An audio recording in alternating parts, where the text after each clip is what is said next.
Please like this video and subscribe to our channel. Hubs, extensions, docking stations, UPSs, and more. I'm Hewie Poplock. Today we're going to talk about connecting to your computer or from your computer. First we're going to talk about hubs. Now what are hubs? Hubs are something you plug into your computer to give you more plugs. This one is one that sits under a blue iMac. Here is a typical hub. This is an Anker USB-C hub, 5-in-1 USB-C adapter. You'll see that at the end, it plugs into your USB-C port on your computer, whichever computer you're using.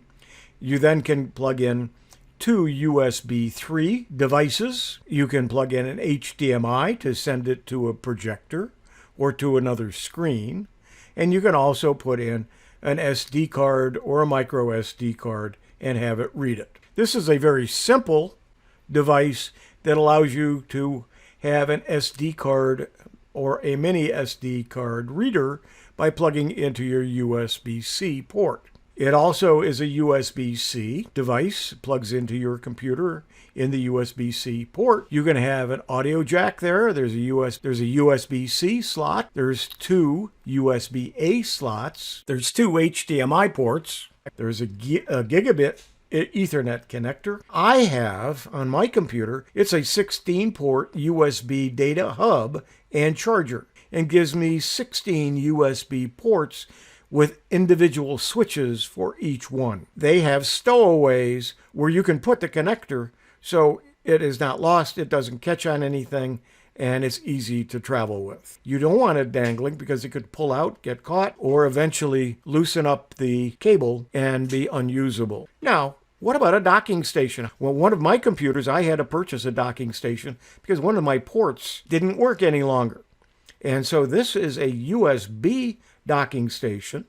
It would connect to the host, in other words, to the computer, using a USB cable. It also is powered, and it gave me extra ports, including two USB 3 ports, audio in and audio out, some USB 2 ports, an Ethernet port, and then an HDMI and a DVI port so that I could connect to either monitors or projectors that need one or both of those connectors.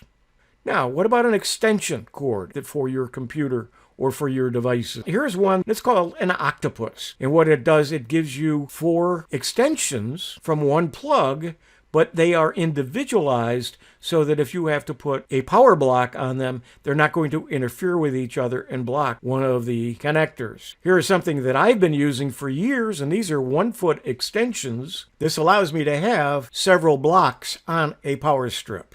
Talking about power strips and surge protectors. You'll see here that we have power strip, surge protector, power strip with USB, and just a power strip but with a flat plug. These are all various types of power strips and surge protectors that you can buy.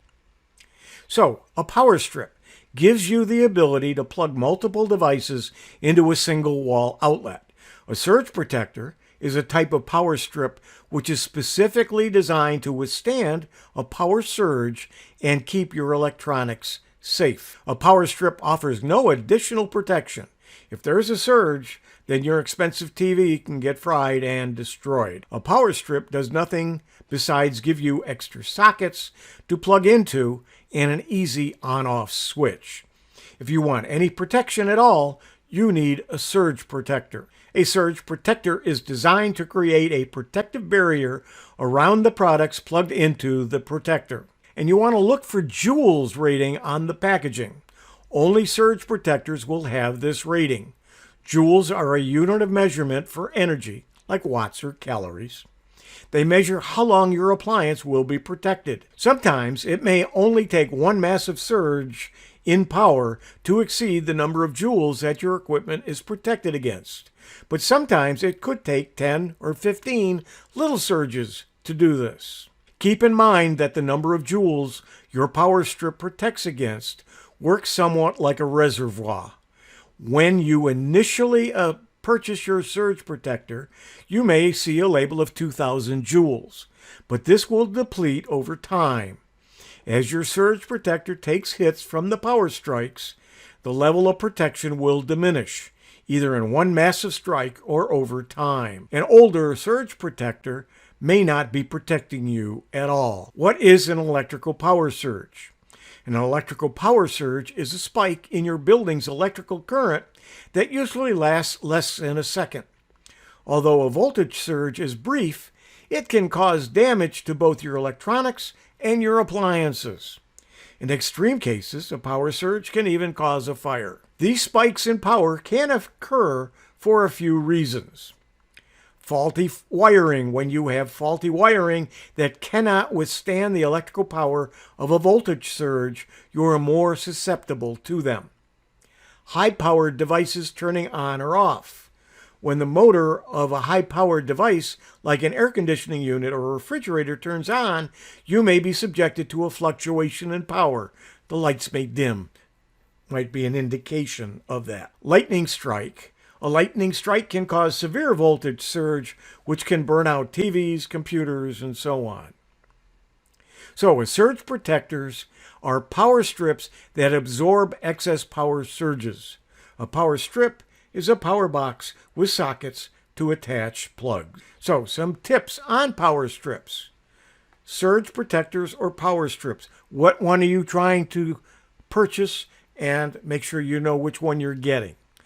Joules are a measure of protection. So if it lists how many joules, you want to take a look at that. And that means you're getting a surge protector. Some come with a warranty on your stuff. So if the surge gets through it and damages your device, you may be able to get it from that power strip company. Why you probably don't need a power conditioner. A power conditioner is different than a power strip or a surge protector.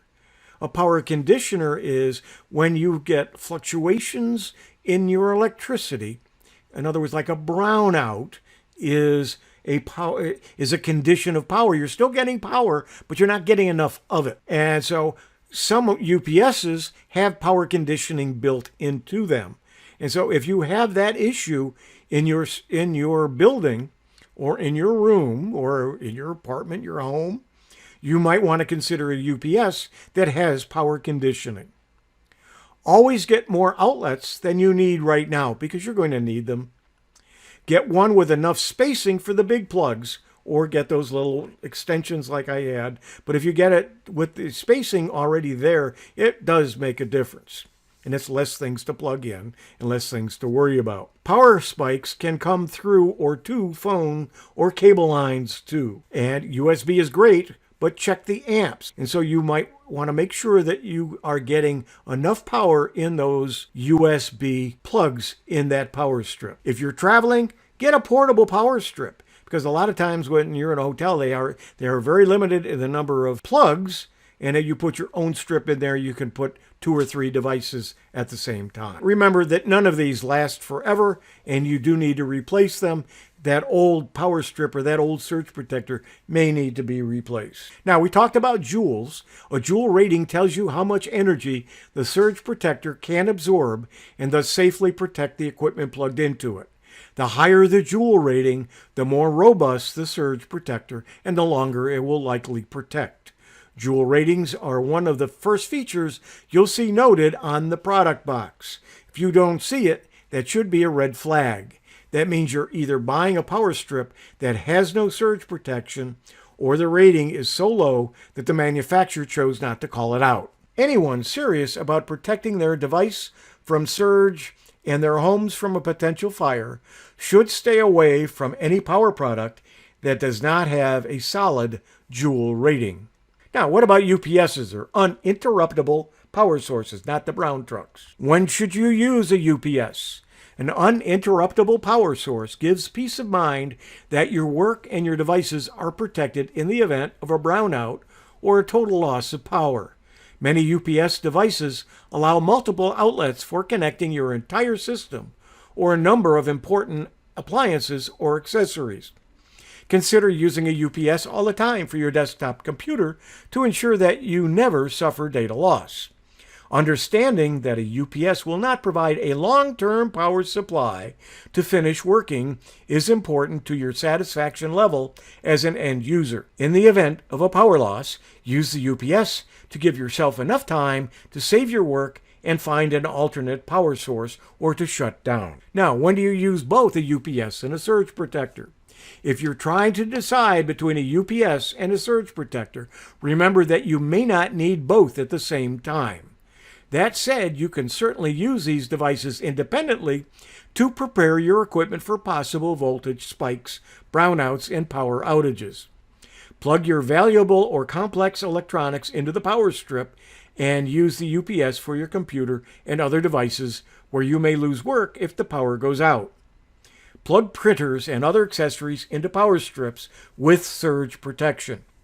Divide and conquer to ensure all your devices are safely protected from excess voltage during an unexpected power surge. When using UPS and surge protectors, especially when using both devices at the same time, there are some important safety tips to keep in mind. Don't plug a surge protector into a UPS outlet. Always use a wall socket instead to avoid drawing too much power from your UPS, resulting in efficient user experience and possibly triggering an overload. Don't plug a UPS into a surge protector. Likewise, it's not generally advisable to plug your uninterrupted power source into a surge protector either. Plugging the UPS directly into the wall helps ensure the most consistent power goes directly to the UPS and limits the times it will go to battery when it should remain online.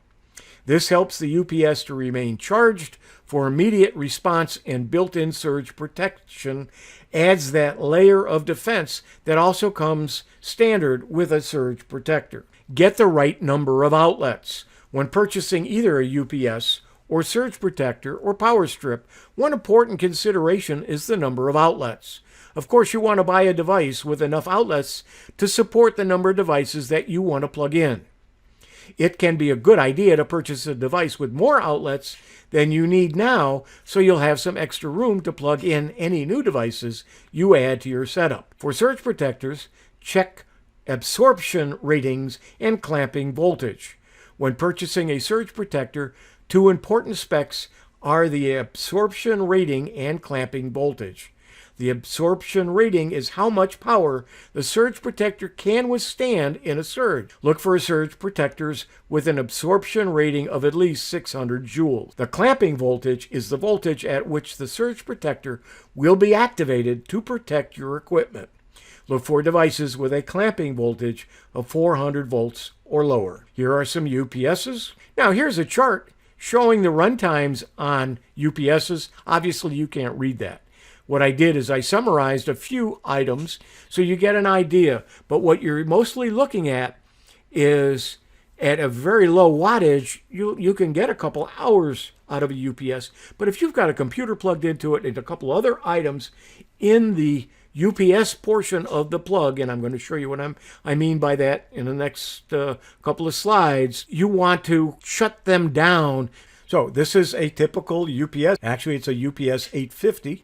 That they're showing there. Here's what the back of a UPS looks like. Notice there are two sets of plugs. One is a battery backup and the other is a surge suppressor. So you don't need an external surge suppressor. You can plug some items in here, and if it goes to battery, those items will shut off. And the battery backup side, those plugs will remain on as long as there's battery, even without power. So then you want to power down the items using a lot of battery so that it will last longer. You'll notice also your network in and out, so if you've got network cables, you can actually be suppressing and protecting network cabling as well with this particular UPS. Here is another UPS. This is a 450 volt amp from a different company. And again, you'll see that there are some devices that are surge protected and some items that are battery protected. And the battery protected ones are also surge protected. So in summary, we talked about hubs, we talked about extensions, we talked about power strips, we talked about surge suppressors, docking stations, and uninterruptible power supply or UPSs. Thank you for joining hubs, extensions, docking stations, UPS, and more. Again, I'm Hewie Poplock. Thank you. So most of you have seen the music in the car presentation I did a few weeks back, and I'm learning with this type of topic that there's always something new coming out. So I've added a few new slides to my presentation, and I've learned that as I said, the automobile infotainment systems really are, let me just move this out of my way here. It's constantly changing and goes well beyond just playing your favorite tunes while driving on the interstate or down the road. So I've had to update the music in the car presentation by adding additional slides. And as you know, I do this for computer clubs around the country as part of the APCUG Speakers Bureau. So today I'm going to share some of the latest information I've added. So you, the loyal fans of Tech for Senior, will be seeing these new slides for the first time. Now, the first slide I'm going to show you is one from the earlier presentation, just as a reminder. I was talking about the time about other options, and I mentioned that they include Android Auto, and I mentioned that they include Apple's CarPlay. These are where your phones are connected to your infotainment system through the USB port in the car. And then I also talked a little bit about Amazon Echo Auto, just what you need by adding the A app to your phone in your car. So now a little bit more about what Android Auto is. The pros of it, and this is the biggest pro. Many cars, when you order the navigation system from the factory, that could cost as much as $800 just to add that to the car, brand new car. So by just plugging in your Android phone, you can use the map program on your screen. And then the use of the phone features that you are familiar with, such as music apps. So as an example, you don't have to replicate all your favorite songs with a flash drive for the car head unit. You can just use your Android phone and the music app on that phone. And then, of course, using the words, "Okay, Google," you can get to your destination with real-time updates while en route, including perhaps traffic delays. You can check your calendar events, listen to news, podcast programs. You can even ask your web browser questions to get an answer. The cons, though, there's always cons. The cell phone uses the data, which can add up if you don't have an unlimited plan. And the cell phone, for now, needs to be plugged into the car's USB port. I've seen some wireless methods that require third-party apps, and they seem to be convoluted to install and actually operate. But I bet you improvements to this method are being developed as I speak. Now, my cell phone only has 4 gigabytes of RAM, and it really seems sluggish when responding to commands using Android Auto. So this is what happens when you plug in your Android phone to the USB connection in your car. Your screen now shows, instead of what would be standard for that screen, it's showing you your icons that come with the Android phone. So in my particular case, I had 2 screen sets. And the first one gives me the maps, gives me YouTube music. But let's say I want to listen to news as I'm driving. I could bring up news. Here's my second set of options, messages. I have a button on my phone for podcasts. There's a few podcasts I like to listen to. So rather than listening to music, I can easily bring up these podcasts. So having your Android phone plugged in does give you a lot more options than the head unit by itself provides. Now, here's a term you're going to be hearing about more in the future. And I want to mention the differences between Android Auto and Android Automotive. So as I talked about Android Auto, you use your phone connected via USB, and you'll be able to experience through the car's compatible vehicle and infotainment system all the type of apps that are on your phone. But what is Android Automotive? Well, that's an actual operating system that's running the in-vehicle hardware and providing the infotainment experience. So this will be an option for new cars. In fact, it probably is now on certain new cars, where if you're buying a brand new car, you can say, I want to have the Android Automotive option, and that will be built into, and that will be the operating system, and that's going to be able to, this new car will replace the head units for older cars. What about Apple CarPlay? Well, if you connect your iPhone to your car's infotainment system, you'll be able to access all the apps that are on your phone and iPhone, including Siri. Siri can, with voice operation, allow you safer driving because you're using voice commands. Same way, connection is made via the car's USB port. Wireless connectivity is available, but it's not common. This, again, is somewhat of a newer technology that they're still trying to work the kinks out. But Apple CarPlay brings a familiar interface for iPhone users, but only to cars that support it. And by using Apple Music or other compatible music streaming services, your song selection can be chosen using Siri. So to use CarPlay, you need at least an iPhone 5 or newer running the iOS 7.1 version or later. And again, it all has to be on a car that or vehicle that supports this. Hey, just imagine the infotainment system that's going to be in the eventual Apple electric car. And last but not least is the Echo Auto. I'm not going to use the A word. And this is hands-free Echo in the car. And so there's an example. There's a cell phone and that small little device laying next to it.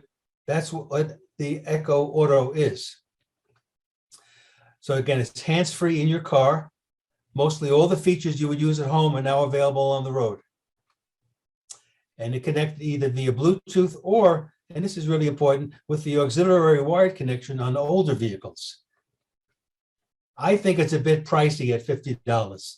So I ordered a certified refurbished for under $20. Now it hasn't come yet. I'm expecting it this week. And as soon as I get a chance to test it out, more details will follow. So that's it. Good morning, everyone. I'm Dewey, and my Tech Talk topic for today is No Time to Die, Cars in the Movie. On July 26th, my Tech Talk news update ended with a somewhat whimsical item regarding British automaker Aston Martin's then recent unveiling of its $1.3 million hybrid plug-in supercar, the Valhalla, implying that it would play a part in the upcoming movie, James Bond film, No Time to Die. Publicity about the Friday, October 8th theater's only release of No Time to Die were rampant several weeks ago. At the spur of the moment on Saturday afternoon, the 9th, I decided to see the movie at a nearby theater. My seat was dead center and close to a huge rounded screen. And before the main feature, a special film demonstrated the theater's incredible Dolby Atmos multi-dimensional sound. The clear and immersive soundscape was absolutely amazing, marred only by the theater's rock concert loud audio levels, which I hate so much. As for James Bond and that stunning Aston Martin Valhalla, Bond was never seen behind the wheel of one. However, the Valhalla does appear briefly in one scene during Bond's phone call with a fellow called M, who happens to be in a wind tunnel standing in front of a gleaming Valhalla. That was puzzling, and I was disappointed. But as a guy with the car gene in my DNA, I relished the wide variety of vehicles driven by Bond, and of course, driven mostly in high-speed chase scenes. Lots of fun. Afterwards, I found an article on No Time to Die with lots of car photos at motorauthority.com. It had just been published hours earlier, and I'd like to share some photos and tech stuff on the filming of No Time to Die.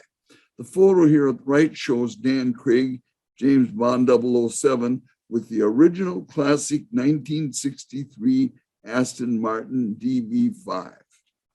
Actually, 10 DB5 models were used in multiple chase scenes in No Time to Die, 2 real ones and 8 replicas. Thanks to technology and Neil Layton, shown here, the film's action vehicle supervisor coordinator, neither of the 2 real DB5s was harmed in the filming. Layton's company worked with Aston Martin to produce the 8 fully functional replicas, which you couldn't tell from the originals, in just 6 months. Layton's DB5 replicas were built on a special chassis wrapped with carbon fiber bodies and used powerful inline six-cylinder engines speculated to be BMW's 382 horsepower 3-liter turbo. Each stunt car had a racing pedal box type tranny, a quick steering rack, a limited slip differential, and a racing safe driver's seat in a roll cage. Some cars could even be driven remotely from a quarter of a mile away. Amazing technology.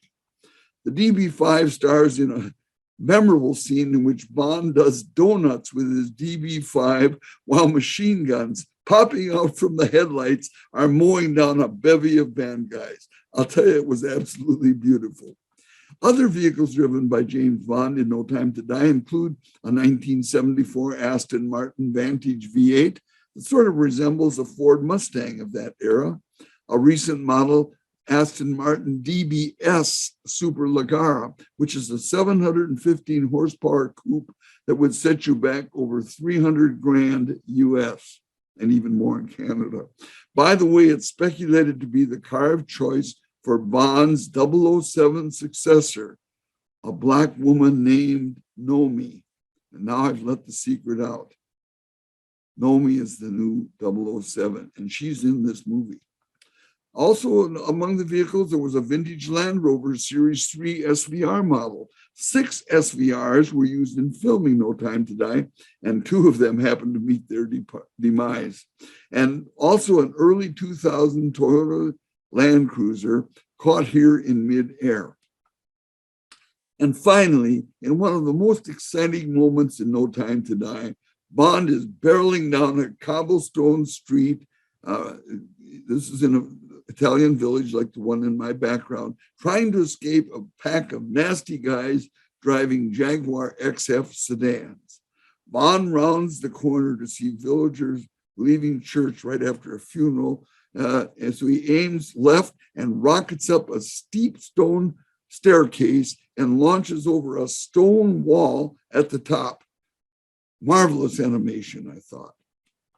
But it wasn't animation. It was a real Triumph scrambler, an expert rider, and a real jump. This very grainy photo of the jump seems to be the only one available. The motorcycle is shown, if you look carefully in the center of the photo, upper center, it's shown in midair, vaulting over the wall. It was just incredible. Of course, it wasn't actor Dan Craig riding, but rather a professional cyclist named Paul Edmondson, a 5-time world enduro bike champion, doing it on his 50th birthday. Well, that should give a lot of hope to senior citizens. In fact, he also did the jump a number of times in rehearsals. And if you'd like to see this without going to the movie, there are a number of videos available of this, of him doing this on YouTube. Just do a search in YouTube and use these words. You'll find it right away. No Time to Die motorcycle jump. Use those words and you'll get to see it many times over. Switching gears, when Britain's Prince Charles turned 21 in 1969, his mother, Queen Elizabeth, gifted him a new 1970 Aston Martin DB6 convertible. This recent photo shows Prince Charles and his 51-year-old beauty. Boy, I'd love to have that car. In a story videotaped a week ago, Britain's Prince Charles was asked about the large carbon footprint at his elegant British estate. He replied, telling of his many and constant efforts to reduce the footprint, saying, "In fact, my old Aston Martin runs on wine and cheese." Oh, amazing statement. The environmentally conscious Prince clarified his assertion by saying his blue Aston Martin, the one you saw in the photo, was modified back in 2008 to run on, it was his request, to run on environmentally friendly surplus white wine and cheese waste, that is waste byproducts that are converted to a biofuel and then blended with 15% E85 fuel. Factory engineers were startled when the engine actually ran better on this special biofuel than on regular petrol.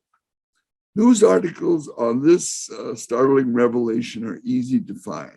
Also, you can find the 15-minute video interview of Prince Charles on YouTube by searching Prince Charles Aston Martin Wine and Cheese. Just use those words.